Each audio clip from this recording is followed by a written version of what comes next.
he is basically the regional coordinator of the Brahma Kumaris in the Latin Americas. And Brother Ken is actually an Australian born. And he basically was also a consultant and trainer, and also has been an organizational development consultant, inspiring many people, conducting many workshops on leadership, and also has written 18 books on the same, that's leadership and personal and organizational development. And some of his books have been translated into 9 languages. He has been awarded quite a few awards, one of them being the Personality of the Year award from the Brazilian Association of Training and Development in 2009. And he was a co-introducer of the concept of spiritual intelligence in all the organizations. And with this, as always, we have a poem for our speaker, a beautiful value and a wonderful speaker. The value being equanimity or balance. So today, Brother Ken shall share his deep insight on equanimity, which is very much indeed needed in this age, which is full of enmity, where leg pulling is a norm, showing deep-seated animosity, and people doubting and fearing each other's proximity. Because of lack of trust, faith, and security, the world, which is otherwise full of pretense and duplicity. You know, where resources for people are always in disparity, people openly condemn each other with audacity, doing everything for just gaining a lot of publicity, which actually reflects lack of self-esteem and fear of anonymity. So finally, brothers' talks infuse everyone with this fresh air of tranquility and give this unstable world the much needed stability. So with this, I would like to thank you so much, Brother Ken, for finding the time. Okay, and I'll request Sister Claudia to officially invite him, or officially present him with flowers. Over to you. Thank you. Good morning, Ken. Good morning, everyone. For some of you, good afternoon or good evening. It is a pleasure to hear Brother Ken talking about this so important value, which is balance in life. He mastered this value, so he can give us some tips how to use what he has been learning and be able to master. So it's in life, many times we have good times and then times of sorrow, and then be happy still when the sorrow is going through. And this time of deformation, still be stable when there is deformation. So I think that Brother Ken has lots to teach us, and we are looking forward for that. Welcome, welcome, Ken. And it's a pleasure to have you with us today. Thanks so much, Claudia. Thanks so much, Manoj. Always very beautiful words of welcome and poetic. So thanks and also, sorry to interrupt, on behalf of everybody, this is the bunch of tulips to welcome you, brother. We cannot do it without flowers. The tulips are in the full bloom, so welcome. Beautiful. Welcome. Beautiful. Tulips. It's tulip time. Yes. Okay. Yeah, so thanks so much for your loving welcome.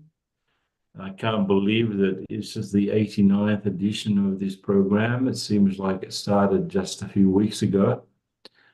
And it's been so useful for the whole world. So congratulations to the idealizers of this.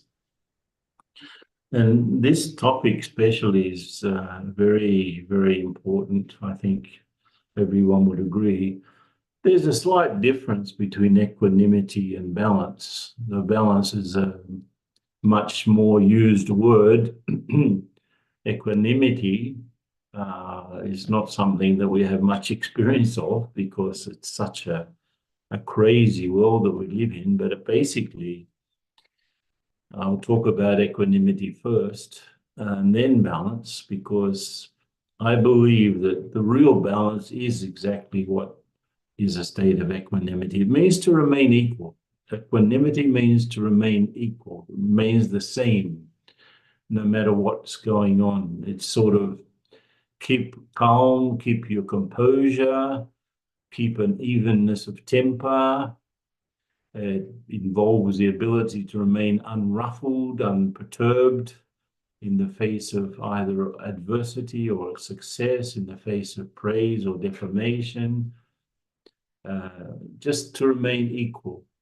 That's where the equanimity comes. It means to remain equal, the same. And a good example would be a skilled surgeon. He has to remain composed and focused during any complex surgery. Despite the pressure and the stress of the situation, I think that's the reason why they don't allow surgeons to operate on their own relatives, because it's very difficult to keep that composure when you say you're operating on your mother or your wife or your husband. So surgeons maintain equanimity to be able to make the not only the precise decisions, but to execute the procedure with success. There are so many situations that come to mind. I remember I used to play rugby, which is a sort of a contact sport, very popular in Australia. It's a bit like American football, but without the protections. It's very, very rough, you could say, or tough is probably a better word. And my role in the game was to kick goals. And if it was a really important game and you have to kick that goal, the penalty, to get the points to win the game, God, there's a lot of pressure on you at that moment. And even the crowd is yelling, and there's the people against you and the people for you.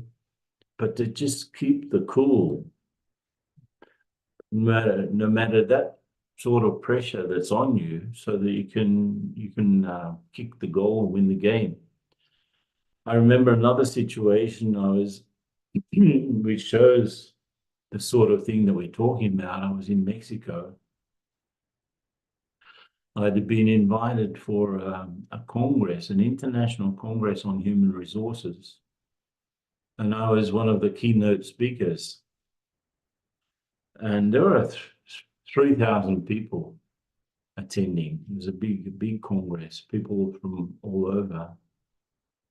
And I arrived there, and the president of the Mexican Association of Human Resources received me when we were talking about the program, what was it going to be, and he was showing me around the auditorium, and he said, yes, this is where your keynote speech will be, and this big auditorium, and you have to speak for 40 minutes max, leave some space for questions and answers. So we were just arranging how to do the conference or the talk. And I was also booked to run a workshop in this same congress. And generally workshops are smaller affairs with in the breakout rooms, you could say.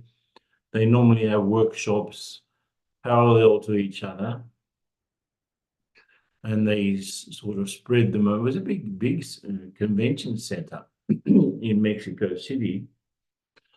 Sorry.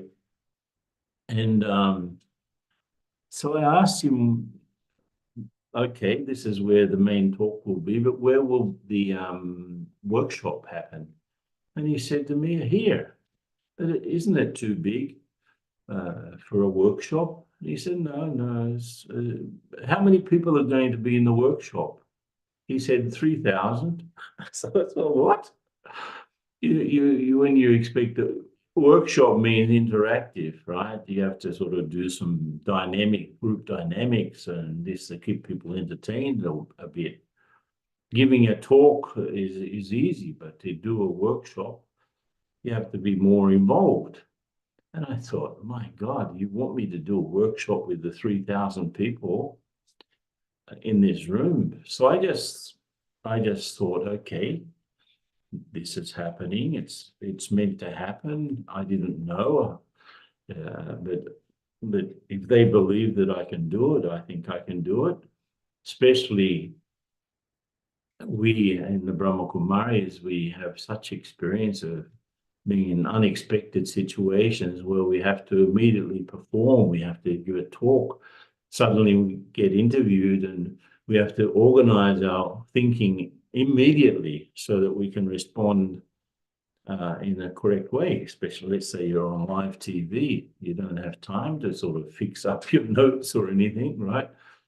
So I thought, okay, this is happening and this is what is required. I just sat and meditated for a little while, and then I said, okay, this is an opportunity. And so I ended up conducting this workshop for 3,000 people. And I was able to keep people involved, engaged, and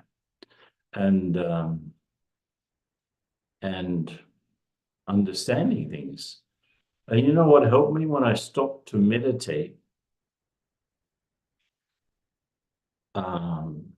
Just to organize my internal thinking, I saw a picture in our meditation center in Sao Paulo. On the wall, there is a painting actually on silk of Krishna dancing with all of the gopis.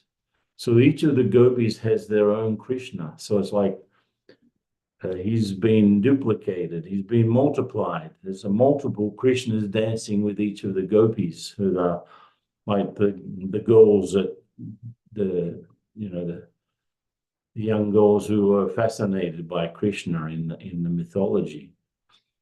And so that scene came to my mind, that picture.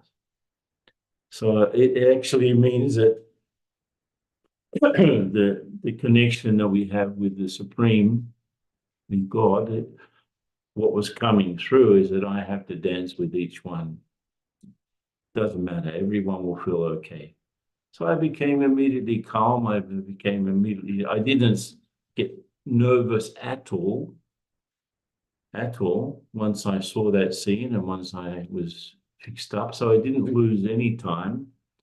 Just I stayed quiet and I figured out a strategy to be able to conduct the workshop. So these sorts of things happen, and they remind us that it's possible that you can keep a steady and an even state of mind amongst fluctuating circumstances.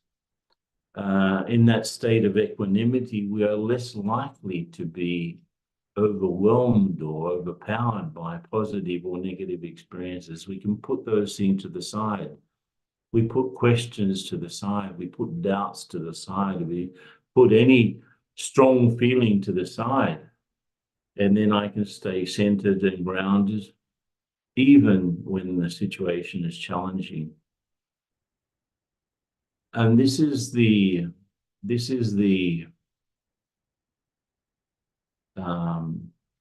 result of our state of mind. And when things are challenging, when things are going not so correctly, we can easily just keep our steady state. But we have an expression in Brahma Kumaris, which is very helpful, very useful, that the boat of truth can shake, but it will never sink. I just shut the door here. Sec.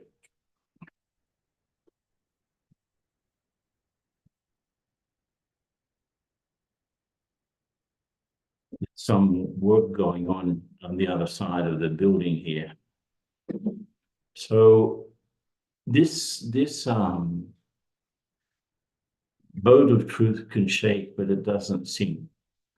You know, they have these boats, especially you could say I know some of the coast guards of the world that patrol the shores of the US or Canada or other countries, I'm sure, they have boats which are unsinkable. They've been built in such a way that they, no matter how big the waves are, no matter how dangerous the waves are or the winds, the boat can never sink because of the way that it's built. It can even flip over, but it doesn't sink, it just rights itself. So you can imagine, it's like in a way like a gyroscope. There's some internal mechanism that helps the machine keep itself upright. And I think that's the sort of thing that will be very useful to have if we get a spiritual gyroscope. And then we can, we understand that the problems, this idea that the boat of truth can shake, but it can never sink, because the shaking doesn't come from the boat itself. The shaking comes from the water. The waves and the winds are external, but the boat itself can right it. It can become okay. It can become upright. So it's a little bit like the state that we can create inside of ourselves. That I have such faith in myself. Like that surgeon, he has faith in his ability to conduct a surgery. He has the knowledge to be able to conduct the surgery, and he has the energy to do it, the power to do it. So if he has faith in those three things, his ability, his knowledge, and his staying power, then why wouldn't he remain calm and stable in the face of doing a very delicate operation? Or like I was talking about, playing rugby, which is like a form of football. You have faith in your ability to kick. You have kick goals. You have faith in you've done it so many times, and you have the power to do it. You have the knowledge of how to do it, how to position the ball. So it's a mixture of faith and power and knowledge. In the same way, at a spiritual level, as I start to understand myself better, then I start to know what sort of talents I have, what sort of specialities I have. I see that spiritual knowledge can help me in practical situations. So I have faith in that spiritual knowledge. And of course, from meditation, there is some spiritual power. So again, faith, ability, knowledge, power can help me to keep okay no matter what's going on. And this is the problem. People start on the spiritual path and they start to face some tests, but they should remember that the tests are external to them. The tests are coming from other people or from situations or from something that may not have anything to do with them. But still, my ability and my knowledge and my power can help me at any state. Now, this is where I want to start to talk about balance, because in a way, for me, balance is exactly that. Balance is not exactly that image that we have of two plates and there's a sort of they're balanced against each other. So if this side goes down, you put more weight on this side and they become balanced. And for me, that's not the right idea of balance. Balance is being in the middle, being centered, being grounded. So therefore, that's what I connected with equanimity. We did in Brazil, we had a advertising agency, very big one, and they were friends of the Brahma Kumaris. We had done courses for their people. We had run courses for their people. So they wanted to do a campaign for us, an advertising campaign. And to do that, they investigated, in a way, the market what's our market? People who are interested in learning meditation, because we don't sell anything. Brahma Kumaris doesn't sell anything. It just offers courses and talks and workshops on spiritual development and meditation. So we offer those. And so they wanted to help us, and they did a very big sort of study about the people who come to our centers. What are the sorts of things that people are going through these days in the world? What do we have to help with? Because people are, and it's very interesting what they said after they must have spent about 3 months investigating.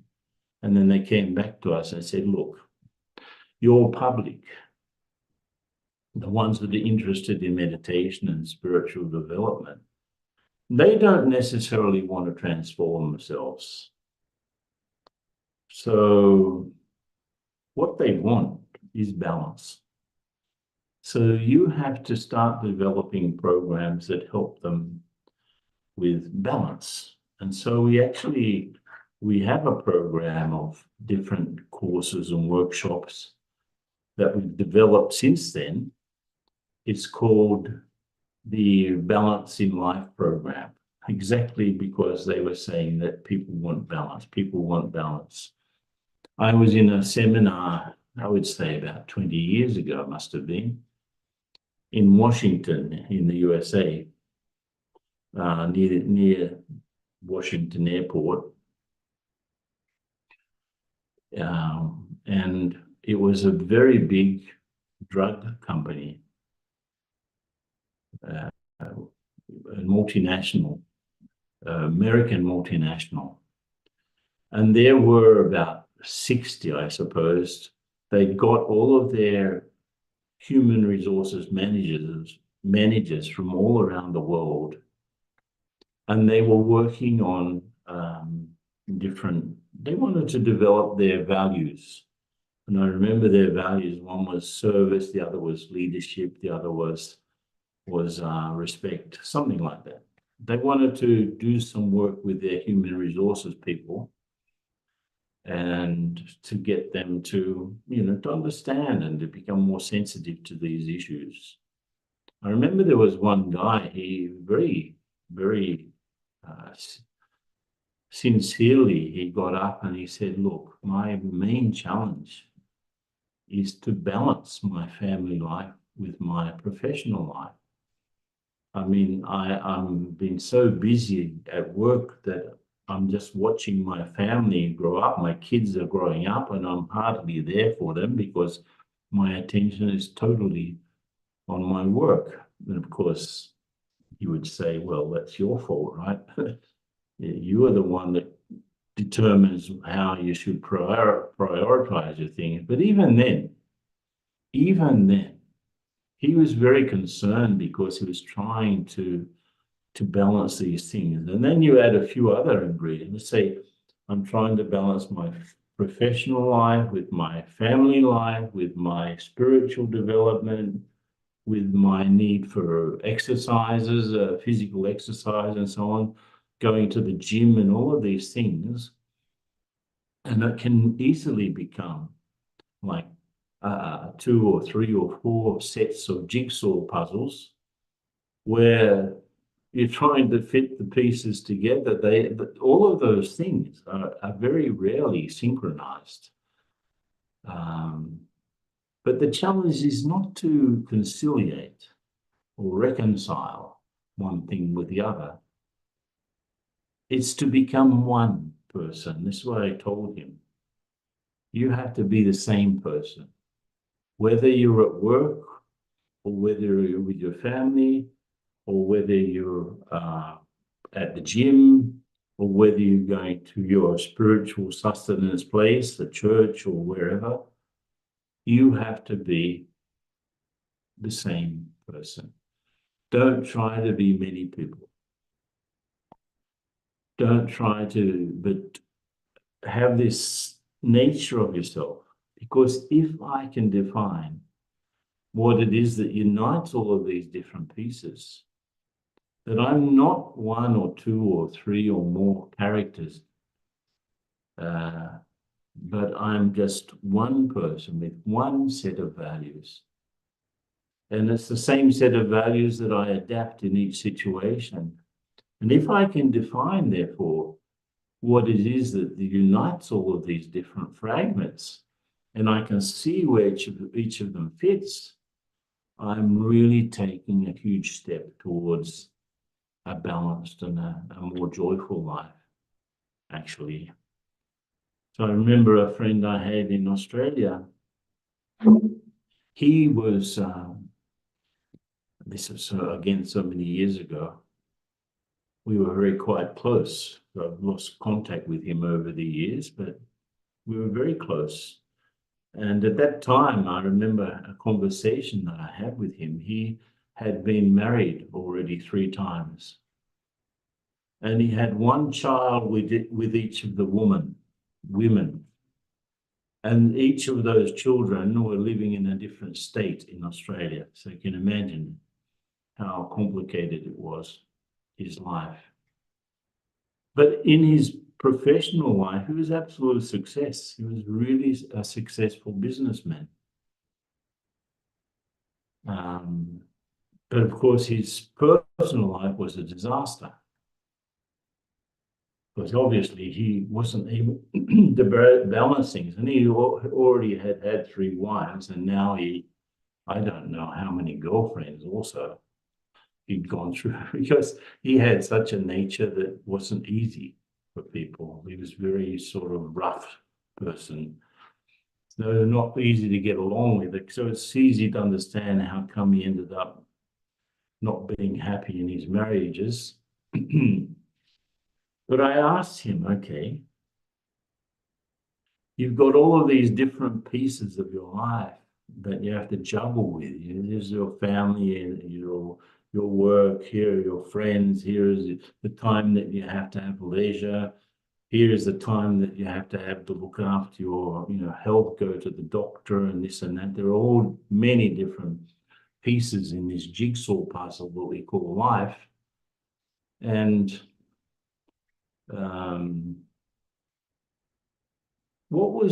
so what you're doing, I told him, you're jumping from one thing to the other. So family, work, family, work, family, work, friends, family, work, friend, family, work, go to the doctor, family, work, go to the bank, rushing around without any, his life was chaotic. So I said to him, what do you think was the success of your company? He had started, he had a construction company, and he had started with one small place, then he bought another small place, and then he bought another small place, different aspects of constructions, and he was putting them all together. And I said, didn't you, when you start to acquire all of these different little companies, did you just keep them separate, or did you bring them together and set up one administration for everything? He said, well, I did that. I didn't keep all separate administrations because they were so closely associated. I put them all together and created only one administration. So from the central administration, I could deal with all of these different little companies. I said, why don't you do that with your life? Imagine all of these little bits and pieces, your friends, your family, your work, your leisure, all of these different bits of this jigsaw puzzle that we call life, which are all the time trying to fit with each other, but they don't fit mostly. Why don't you create a central administration for everything? In fact, and I described him, I am this person in the middle of all of my life. Now I'm with my family and I behave like this. And then I come back to the center. Now I'm at work, I behave like this. I come back to the center. Now I'm with some friends, I behave like this. And I come back to the center. So instead of jumping around like a monkey in the branches of a tree, why don't you create one state in the center of your life from where you can administer everything? And you say, oh, wow, that's interesting. I've never thought of it like that.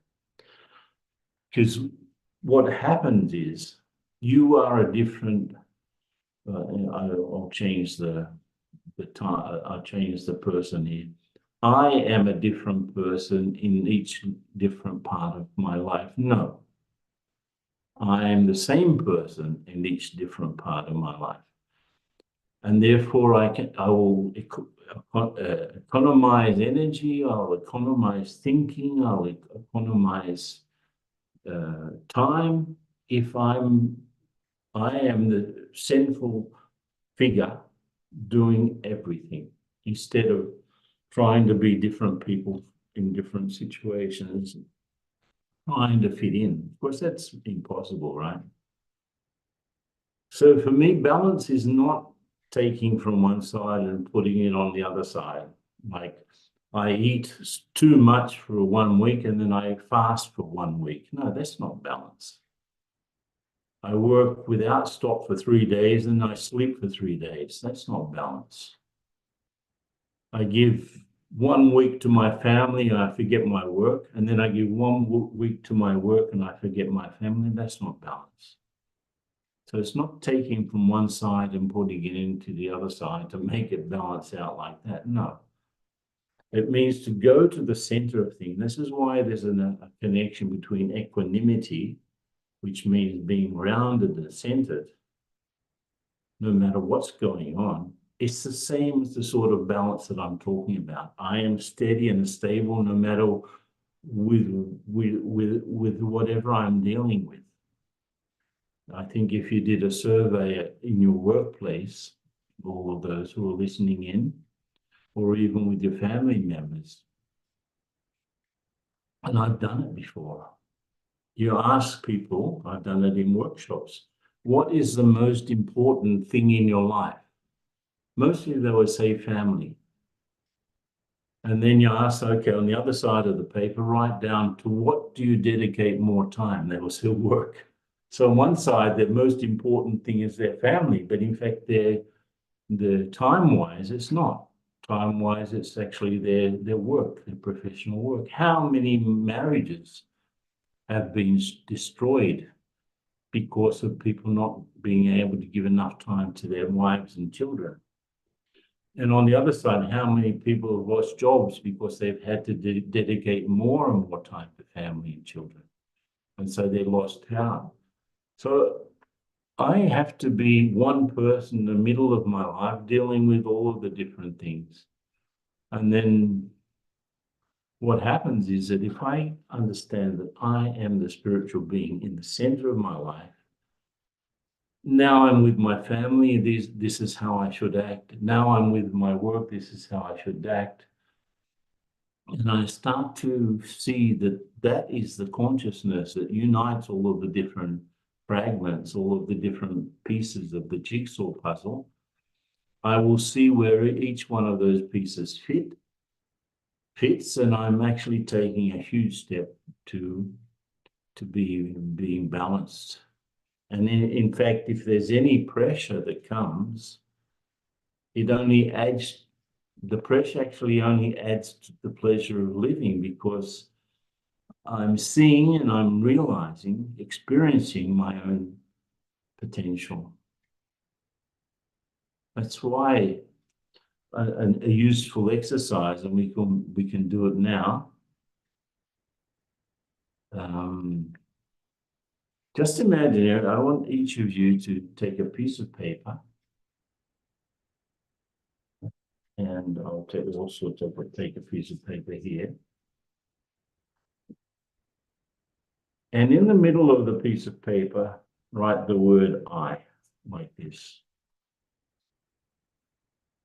Okay? Now, above that, make a connecting line, like a connecting arrow, and write the word family. Like this, just like that. You can write it down. I and family. Now, let's say work. I would say now friends. So just keep on around this this central I. You've got now work, you've got friends, you've got, I'm going to put community, because we have to have some connection with our community. There you are. Here's I, and two more words now. One is nature, environment, and the other is, I would say, God. Just like that. And so look, just put it like this. Got it? You've got this, I call this as a living mandala. You know, mandala means an image that helps us organize our minds. So this is sort of a living mandala. You've got yourself in the middle. Now I want you to look at this. Have you got it? Have you done it? Done this little exercise? Even if you can imagine, if you don't have any paper and pen, it's probably not easy unless you have a note taker on your phone. But just imagine if you haven't got this. But if you have, it's easier. So you've got yourself in the middle, and now I'm going to keep this up. Well, you can even use the image that I'm showing here on the screen. I'm covering up my face, and now you're seeing this image. So let's do an exercise, okay? There's a whole lot of stuff happening around me. There's a whole lot of things happening around me. I am in the center of my life.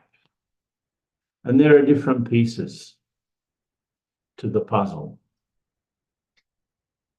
Balance means going to the center and dealing with things from there. It doesn't mean compensating one thing with the other thing. So now just imagine, bring onto the screen of your mind your family, your closest family, like your husband, wife, kids, parents maybe. So they're in front of you, right? Just think about what is the best thing you get from them? What is the best thing that you get from them? And what is the best thing that you give to them? So you're in the center of your life. Now your family's on the screen of your mind. You're just giving. You're just organizing what you give and you receive. And they're just good things. Don't think that you receive anything bad. Just good things. Be grateful. Being grateful and being generous is part of being balanced. Be grateful for them, whatever they are, or however they are.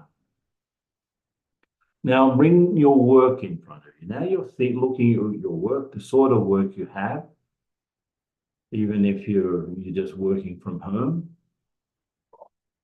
The workplace, you can see the workplace in front of you. You can see if you're a doctor, you've got a clinic, you're working in an office or wherever you work. You can see your workplace. Be grateful. Just the feeling of being grateful starts to get you to feel more balanced. And what do you give that's best in you? And what do you get that's best from that? Okay, just put yourself there. Now you bring your friends in front of you. Bring your friends. And be grateful. There's some reason that they are close to you or you're close to them. It can be even one friend or a few friends. Acquaintances even. Just to be grateful, be loving, and you start to feel much more in balance. Now put yourself, have a given image of your community. Go to a high place in your town or your neighborhood. If there's no high place, imagine yourself in a helicopter above your neighborhood, above your town. And what do you get from that place? What do you give to that place? In the giving and the getting, you start to feel balanced. What about nature? Just imagine your most favorite natural scene. You're in front of the seaside, or you're on top of a mountain, you're looking over a valley, you're in the woods somewhere next to a lake. Just imagine your favorite natural scene. What do you give and what do you take from nature? Just by giving and taking, you start to feel balanced. So, nothing is pulling me, nothing is pushing me. I'm feeling grateful, I'm feeling giving, generous, I'm feeling love, I'm feeling easy, I'm feeling stable. Everything is happening around me, but I am in the middle of my life, still and stable. Okay, last one.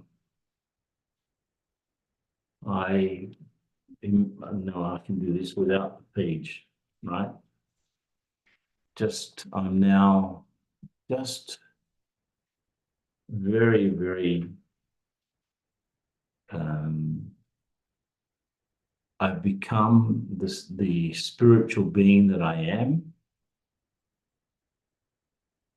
I'm the soul. I give life to this body. I give life to the activities that I do through my body. Yes, I'm connected with many things, but I'm in the middle of everything, very still, a shining being, like a tiny star, like a tiny lighthouse, radiating light to all of the things that are connected with me, all of the people, all of the objects. But on the screen of my mind, I'm visualizing the Supreme.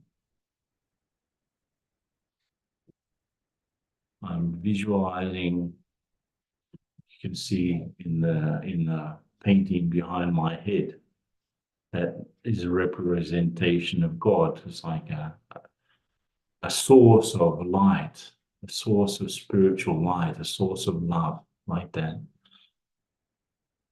Just put yourself in front of that one mentally. And of course, he's the most stable one in the universe. Just by connecting with him, I'm completely stable, completely centered, not jumping around anymore. I feel peace.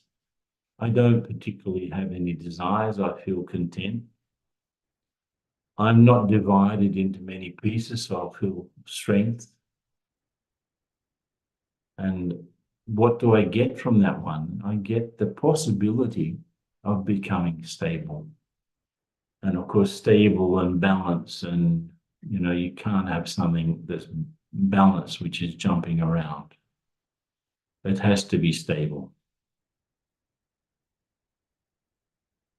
So what do I get from that one mentally? What do I give? What can I really give to them? I can give the best of me, right? Just as I did with family, friends, work. I can give the best of me to be useful for whatever work that one wants me to do, right? So by doing this sort of exercise, we can definitely come into balance. Why is it important? Because we're in the state of balance. I can easily see things. I can see things as they really are. Because I'm experiencing physical, emotional, mental, spiritual balance, I know how to see things and to prioritize things. What's most important for me? When I'm in this state of steady balance, I can easily see what I have to do and what I don't have to do anymore.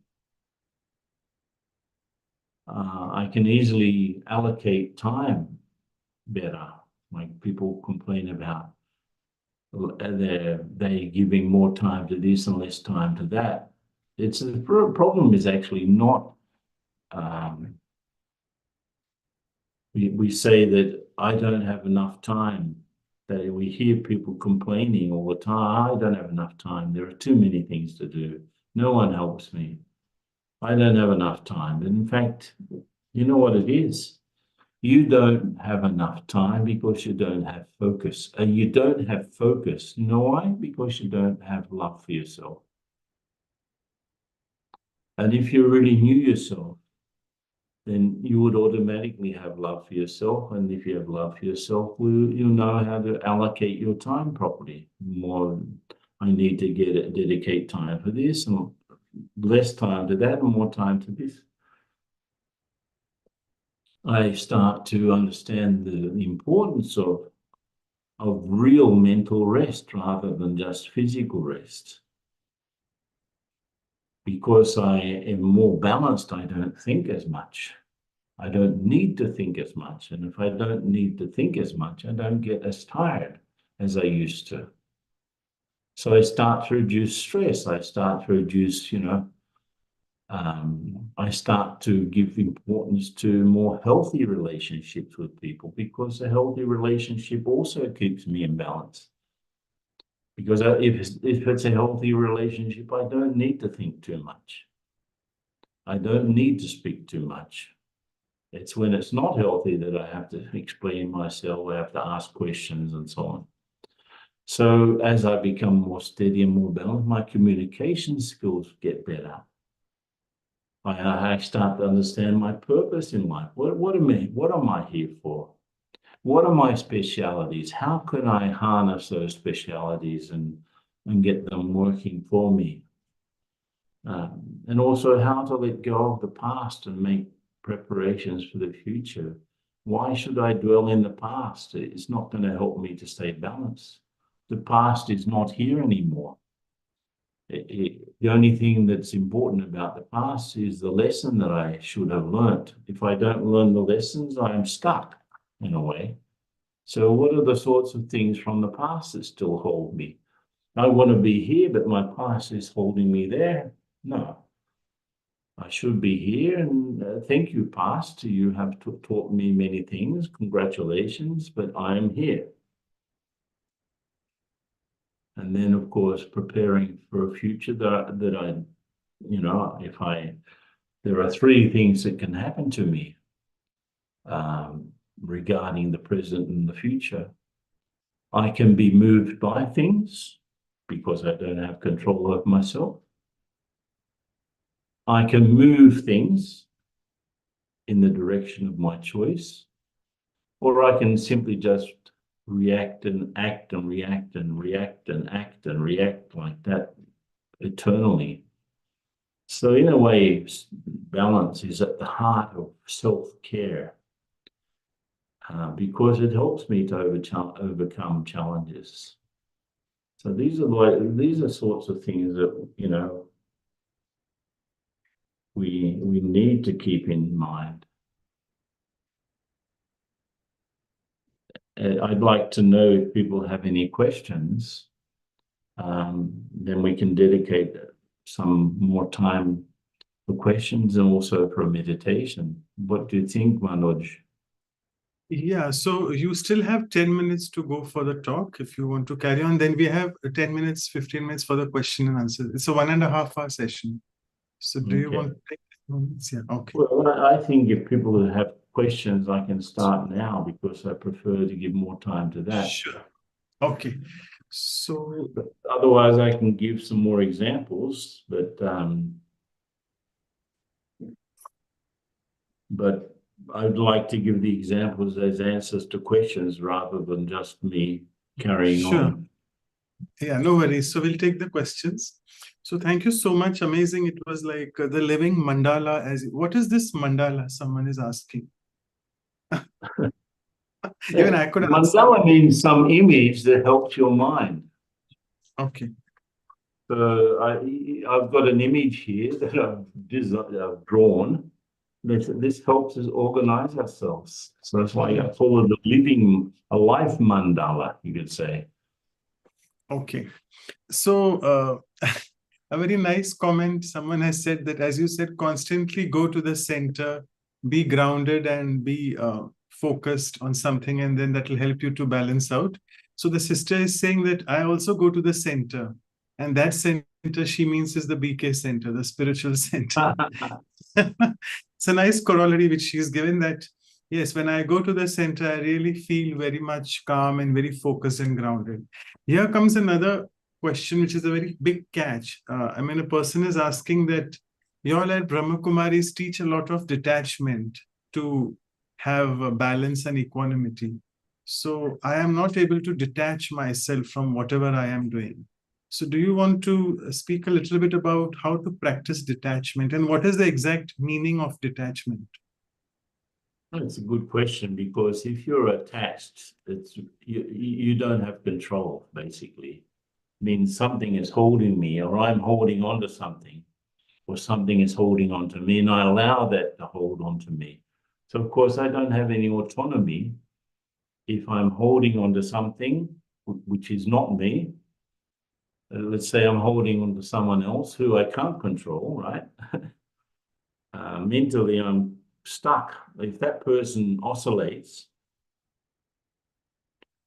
and I'm connected with the person who's oscillating emotionally, I will also go up and down. So I have no control. So first of all, I have to understand that detachment doesn't mean to ignore people. It means to be able to be free in order to be useful for people. Like, as I get the example that I gave, can you imagine the surgeon attached to the patient that he's trying to operate on? His hands will shake, you know. He'll feel, you know, this is my wife or this is my son. How can, you know, he will start to shake. So he can't be objective. To some of the things in our lives we have to do with objectivity, but people think that they think detachment is something bad, but in fact it means to be free. It means to be free in order to be able to help. An attachment in that case is to be imprisoned by some idea or some person or some concept or some habit, maybe you're attached to it, which actually is controlling you. So do you want control or you don't want control? This is the question. If you don't want control, okay, keep being attached. If you do want some measure of control, start to learn to be detached. And there are actually 3 types of detachment. For meditation anyway, in meditation, it's absolutely essential to be able to withdraw. It means to come away from, to become a detached observer of. If you can't do that, you can't meditate. So it's absolutely essential to become an observer. You can, you know, you're watching the things rather than being held by the things. You're just watching them. And you're understanding the relationship with those things. And so the first step in meditation is actually to be able to withdraw from what's going on around you and from all of the actors in what's going on around you. Yeah, just even if it's temporary, I don't need to be thinking about these people or these things for 5 minutes.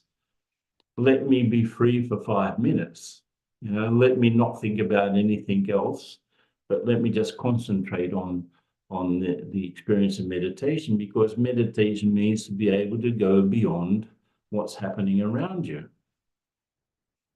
So you could understand detachment as being the ability to go beyond. This is what detachment is. So first thing, go beyond the body. I am the soul. I have a body. I'm not the body. I have hands. I'm not the hands. I have a face, I'm not the face. I have a mouth and eyes and ears. I'm not the mouth and eyes and ears. I use them. They're my instruments. So that sort of detachment is relatively easy because I'm the living being here inside this body. I came into this body and one day I'm going to leave it. So it's better to understand this thing while I'm still alive, right? Instead of being shocked at the end. Wow, I spent my whole life thinking that I was this face and this nose and these hands, and I'm leaving it. And I'm seeing that I'm leaving it. It could be a big shock. So meditation means to understand, you have to first of all go beyond the senses. It's like the senses can come back from their objects. Then the mind can come back from the senses. And then the soul can come back from the mind. This is the sort of steps of detachment. Even in Vedic times, that's how they explained it. Just going, you know, the senses leave their objects, the mind leaves the senses, and the soul leaves the mind, or the intelligence leaves the mind. And then you become quiet and still and completely peaceful. The second level of detachment is a little bit more difficult. To going beyond the body is relatively easy. The next one is going beyond your roles or your involvements, right? I am the father, I'm the mother, I'm the brother, I'm the boss, I'm the person who has to resolve this, I'm the doctor, I'm the patient. All of these different roles. I'm not a role. I'm the actor playing the role. So the actor leaves the role temporarily. Just as the soul leaves the body and the senses temporarily, the actor can leave the role temporarily. I'm not the role. I'm not the mother, the father. I'm the soul that playing the role of the mother, father, son, husband, wife, whatever. So leave the role. And the third level of detachment is even more of a challenge because I'm leaving my story. The story I was born here, I grew up, and this is my curriculum, and I studied this and I did that, and I worked here, and I traveled a lot, and this happened, and then that happened. Even my curriculum in my spiritual journey as well. I started meditating here, and then this happened, and then that happened. I'm not the story. I've had a story. I have roles. I'm not the roles. I have a body. I'm not the body. So if I start to even do that temporarily, move beyond the body, move beyond the roles, and move beyond the story, if I can do that even temporarily, where will I be? If I'm beyond my body, I'm beyond my role, I'm beyond my story, who am I? I'm the soul. I'm God's child. I am actually unlimited. When I come into these other things, I become confined. But if I go beyond them, I'm not confined anymore. I become more unlimited. And this is my true nature. I am by nature free. I don't have to make efforts to become free. I have to make efforts to forget that to leave the things that bind me. I am free. I am a free soul, just as I'm a peaceful soul. I don't have to make efforts to be God's child either. I already am, So it's a big question, what is the importance of detachment? It's everything if I want to learn to meditate.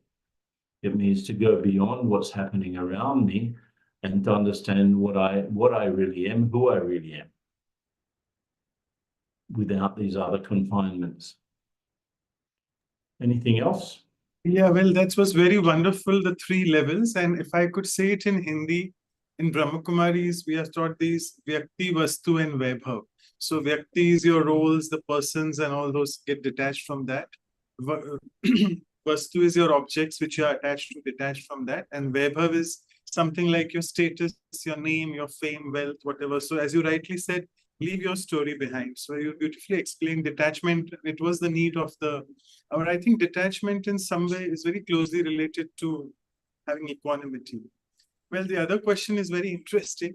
It's about, you spoke about that entire image, and someone caught upon the family thing, that they said that once I remember my family, I can't get detached, because what comes to me as an attachment is my clashes with them in the form of sanskars in Hindi, or their habits, their personality traits, and I'm not able to let go of those.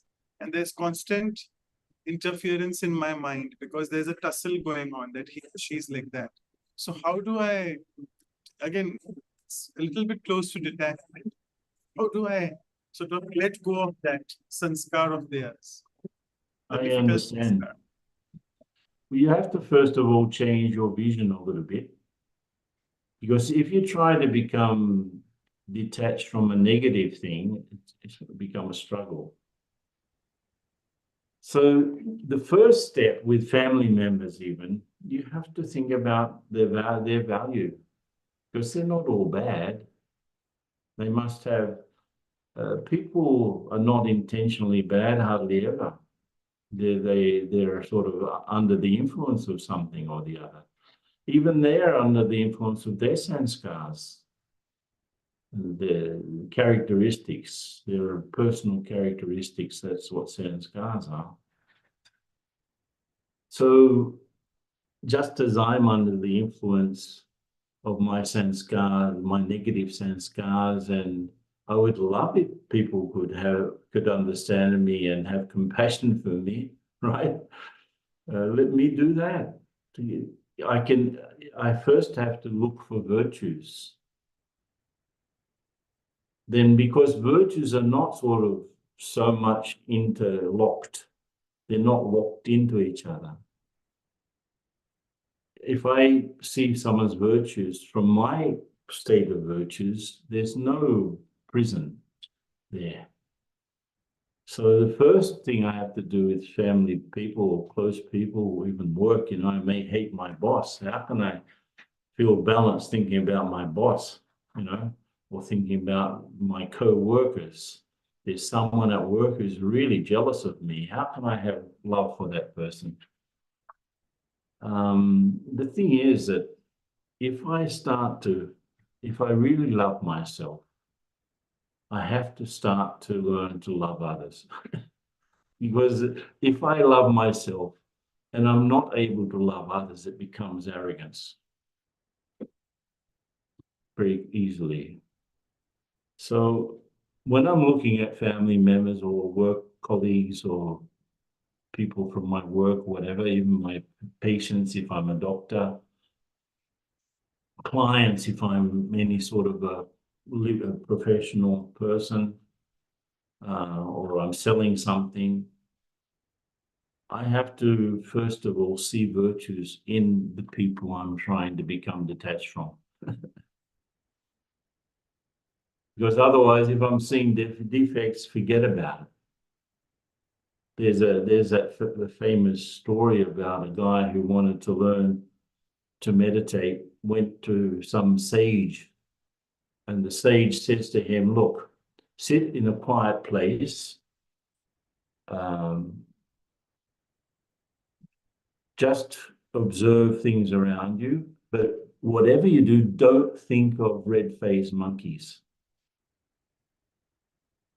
So what did he do? He makes a quiet place, he sits there and he starts to observe everything, and then he remembers that recommendation. Oh yes, he told me not to think of red-faced monkeys. What do you think he thought about? The monkeys, right? And then I'm not going to think about this, I'm meditating. How can I think? Every time he tried to not think, he just kept on strengthening the thought. So that's what negative things do to us, because they're associated. Those negative things that I see in others are actually things that are reflections in myself. There's something inside me that's locked my sanskars are locked with the sanskars of the other person. That's why when I think of them, I feel uncomfortable. So let me consciously try to see virtues, and then I can, move to a state of detachment. And you're right, that state of detachment is the state of being centered, is the state of being grounded. It is the same as equanimity. It's wonderful. Another question awaits you, and it's an interesting one, very closely related to how we sort of start becoming judgmental towards people.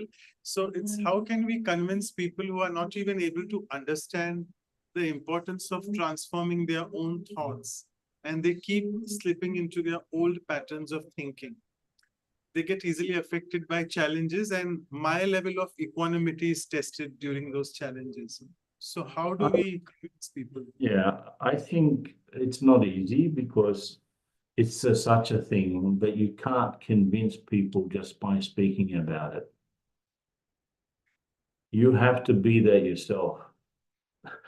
And it's your state that will affect the other one. It's not an argument. Your state should convince, not your arguments. So try to create that state yourself, really and truly, then you'll have a bigger impact on others. It's not a question of convincing them with arguments. It's a question of impacting on them by your own transformation. And then if sooner or later there will be some impact, but it's really not a conversation. Look, I'm having such a wonderful transformation. Look, I want to explain it to you. Then you can also do it with me. No, it doesn't work like that.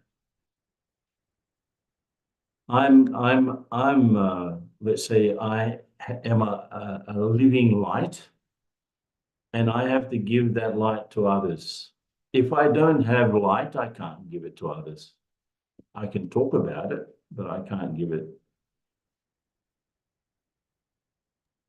So wonderful. It reminds me here of Daddy Prakash Mani, who used to say, never debate, never argue, harmony, which means just accept defeat, don't argue, and be the light. Automatically, things will be fine. So harmony is closely related to, I think, equanimity. And okay. So the next, sorry. Yesterday we were here. We have created a short meditation course, just with the basics, soul, God, and how to practically, how to act spiritually. Very simple 3-lesson course for people who want the absolute basics, the experience of the soul, the experience of God, and how to act spiritually. That's it, no philosophy, anything. And yesterday I was with 40 of our teachers here in Brazil, explaining how to run this. We've set up this, sequence. Basically, it's asking questions. It's a course based on asking questions and getting answers, and then exploring the answers. And one sister said to me, "Yeah, my sister," she was talking about her sister, she practices Buddhism.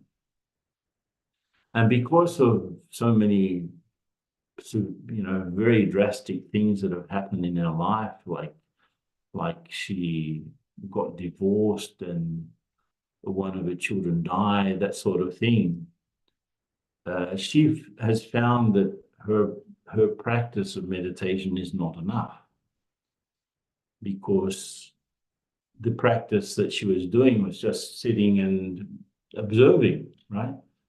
Being mindfulness, which means to just be detached and be calm and fine. Just observe things, and then you'll relax. The thing is, that's not enough, because in her case, she had to understand the things that she was observing and not just observe them. And this is a little bit more deeper than just, let's say, mindful awareness that people practice.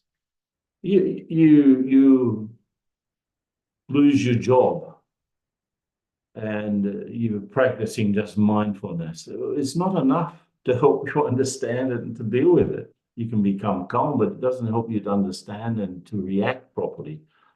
You have to understand a little bit about the dynamics of life. What's behind things? Why things happen? What is the law of karma? Understand what you're observing, and then you start to position yourself better. Instead of just observing, understand what you're observing. Understand who the observer is, and not just practice observation, that sort of thing. But anyway, I told her, look, to convince your sister of the benefits of this sort of meditation that we do, you have to be the embodiment of those benefits, because argument is not going to work. Be the embodiment of the benefits, and then you can convince others. You don't even need to open your mouth sometimes, because your benefits are so apparent. You know, you're shining, and like your light helps the other people rather than your speech. Got it? Yes, wonderful. So there's another question about ego, that how do you remove someone or something who shows extreme love for you, to not to increase your own ego and not to feed with that someone with ego? Can you repeat the question? I didn't really understand. Yeah, so it's like someone Explain is it differently. Yeah, so someone has got a lot of love for me. I don't think it's love, it's attachment maybe. And they increase your ego, they feed into your ego. So how do we practice to be away from such circumstances? I think it's not easy, because we confuse that sort of feeling from others with love. But it's not, if love is feeding my ego, it's not love, first of all. It's something else. It's it's just an extension of the other person's ego, in a way. That feeling of closeness is charged with their ego, and so it charges my ego too. That's how it works. It's not easy, you know. First of all, let me understand what true love is. True love has no possessiveness in it. There's no I or mine in true love. I will love you if you love me. That's not love. Conditional. There's no conditionality in true love. It's just like the sun shines, right? The sun shines. That's it. The sun is not thinking, wow, that forest over there didn't respect me yesterday, so today I'm not going to shine on that forest. The sun doesn't think, it just shines. So my love doesn't think, it shines. And that should inspire people. I should inspire people. If it tickles my ego, actually I'm just feeding their ego. It's not their ego feeding my ego. I'm feeding their ego by accepting that sort of love. And so let's call the cards as they really are. Yeah. So egos feeding each other, right? So another question is very practical about what advice do you give if somebody's mother left the body recently, for the soul and for the close ones? What to do to make the pain better, to get back them to normal and deal with society expectations? Yeah. It's not easy, of course. But if you could interview that soul after they've left their body, and if everyone who's left behind us feeling grief and sorrow and weeping and wailing, if you could interview that soul, is all of this weeping and wailing helping you? They would say, no, it's hindering me. It's holding me back. You know, I left the body. I want to be free, but you people are holding me back by your grief and sorrow. So if we understand the dynamics of what happens when someone leaves but they've left their body, they've gone somewhere else. They've left one set of circumstances and they've been pulled to another set of circumstances where it's new. It's a new mother, a new situation, a new body. So let them be free. Let the soul who did all of those marvelous things is still, she didn't die. That soul is still around, but not with the characteristics of this life. So if I understand the dynamics of what happened when someone leaves the body, they left this set of circumstances where they were very much cherished and loved, but they've gone to another set of circumstances where a new set of people are wanting to love them, right? And this happened at the beginning of our lives when we came from somewhere else. And now mother and father, they are so happy that there's a new soul coming and they start to feel movement in the womb. The soul has arrived, they start to feel. And that new family is very happy, right? But the family that they left is trying to pull it back, you know, come back, come back, come back. We are so sorry. Now that does not help the journey at all. So when someone leaves the body, it's not easy, but of course, we should have good wishes for their ongoing journey, wherever it is, in whatever circumstances, and not try to hold them back. Sometimes the soul doesn't go to the next situation because the grief is so big that they're holding onto that soul from continuing. And it's very painful for the soul, much more painful for that soul than the people that they've left behind. So realize what happens when you start to try to call someone back or hold someone back. Even if someone is in terminal state, right? The body is falling apart.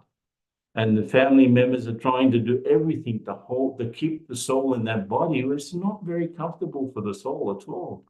Soul wants to go on, but they're holding it back and, you know, don't go, don't go, don't go.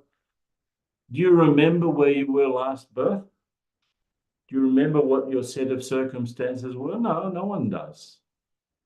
Do you remember that the people you left behind weeping and wailing? You don't. So there's one thing, it's like the whole picture of the story of the soul going through birth and rebirth, that's there.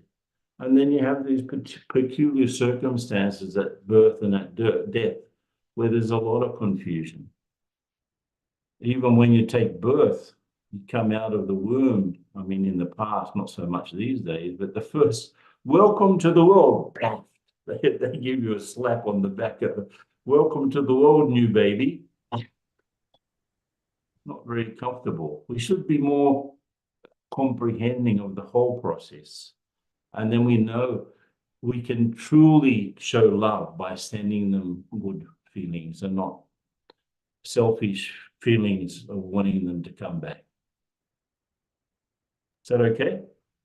Yes, it's perfect. And our time is up, but I need to take this question because it's a direct question to you. I'll read it out for the benefit of everyone. So she's saying that Ken has accomplished a lot in his life. He's written many books, had a very successful business, done a lot spiritually in terms for the self, and also for others, ++. So she's asking any other tips on how you got so much done besides the obvious which you're doing, being soul conscious, loving the self. So time management follows, but any other tips on how to be like you, in the sense, manage all those things? It's not, I mean, the thing is that I really feel it's my connection with God, the Supreme, that has helped me do whatever I've done. I don't feel that I've done very much at all. It has happened. I've been an instrument, but you know, I don't. For example, I've written books. Many of those books were inspirations from my meditation, let's say. So when people come up and say, "Can you please autograph my book?" I immediately internally I said, "But I'm not the author. I was an instrument to do that." I say, yeah, I smile and say, yes, why not? Okay, I'll write something nice for them. But internally, I don't accept that I did it. I didn't do it. I was inspired to do it. So if I can realize that we are instruments of a greater power than ourselves, and that greater power can do wonders that I would not be able to do, this little ego would not be able to do, then you will have the experience of many things happening through you. But you're not the instigator. You're just the one that's carrying out the inspiration. Okay? Thank you so much. It was wonderful, and a big thanks, because it was nice, as you said, let's start with the Q&A. You gave more times for that. So one thing leads on to the other, and it becomes a good discussion. Thank you so much. And I would now request Sister Claudia. Actually, Dr. Mehta was there with us also, but he had some urgent work, or maybe he became offline for some net issues. So he sent his apologies, and I request Sister Claudia to propose the vote of thanks. Over to you. Yeah, we did our meditation with this, right? This is a meditation. You can all use this sort of sheet to help you meditate, to help you get organized. It's very good. Yeah, many thanks, Ken. It was very nice to see how you make very easy for us to be able to have a balance. Just being detached, go to the center, and then check all those points. How I am with the family, work, friend, community, nature, and God. How much I'm giving and how much I'm receiving.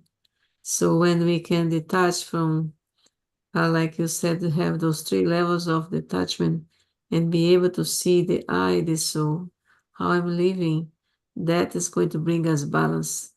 So it's quite nice to think about. And also when this with God also, which is the most stable, when we are close to Him, when we communicate with Him, and then we become stable as well, no matter what happened to us. And then for that, I need to see how the best of me can, in my giving, so I can receive. So that giving, receiving, I can see is the most important thing for balance. So thank you very much for sharing this with us. And of course, we see how much you give, because how much you receive. So it's thank you, and nice to see you today and sharing with us. Thank you. You know, there's someone on the chat saying, is it possible to get a syllabus of the basic course when available? Yeah, I think so. I mean, it's not in English at the moment, that course I was talking about, but I can get it into English. He sent his email, so I'll note it down. Yeah, I was thinking about that too. Mario Mapana.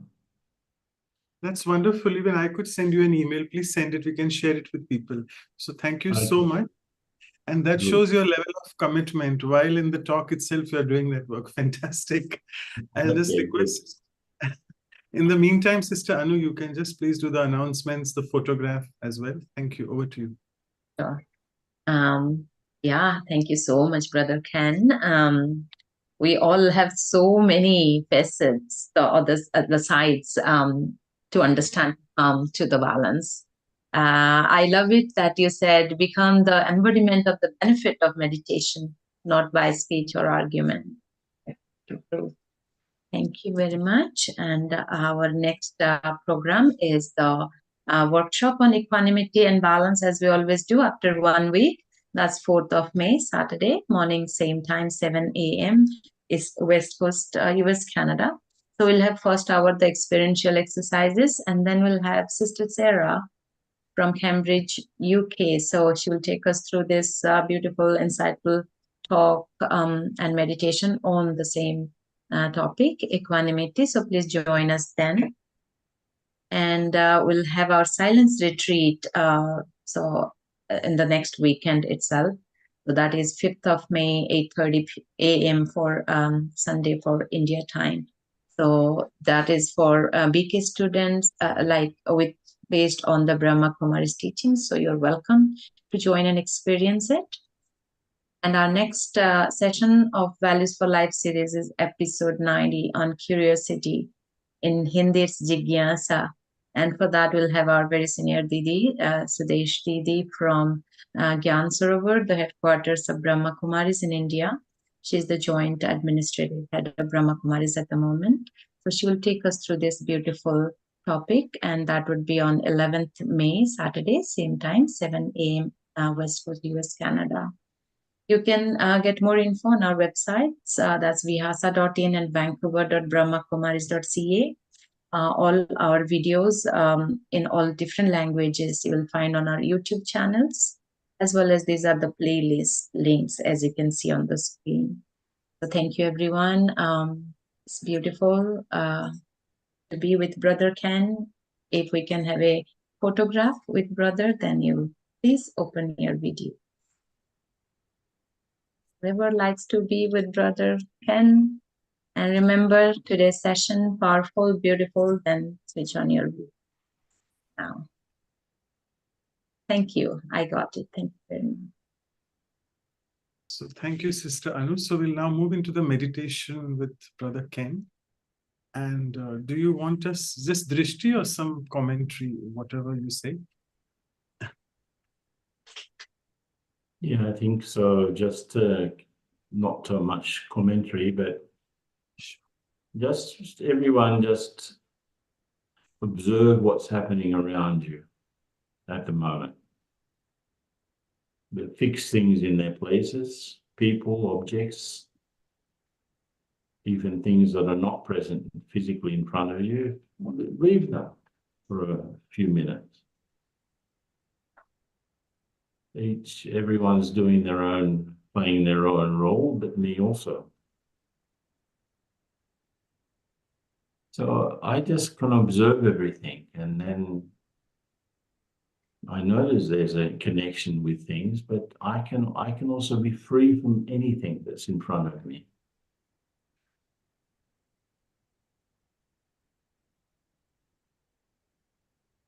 Any situation also. Let me sit in the back row of a theater and watch that situation.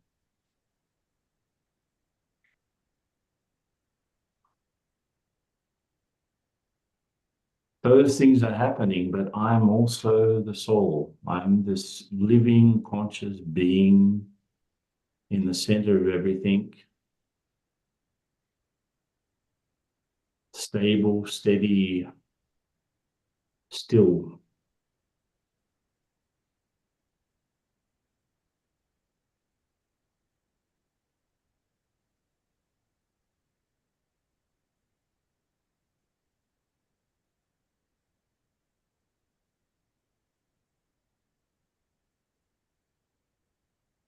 Just enjoy.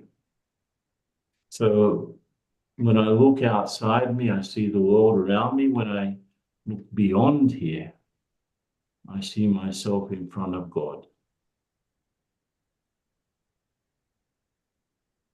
His spiritual source, the most stable one. And my mind is open just to receive that influence. No other influence.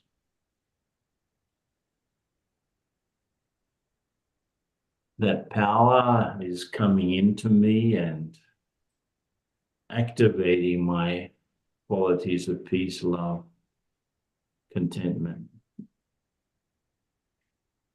giving me power and purifying me at the same time. So just enjoy that influence. Everything's around you, but you're experiencing the influence of the Supreme.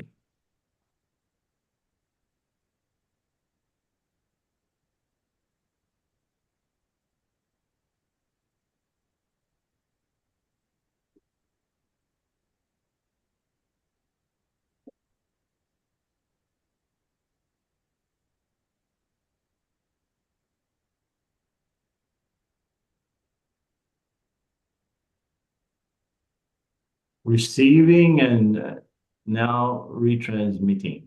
Just to become a little lighthouse in the center of the forehead and just shine out that vibration to others, to the world.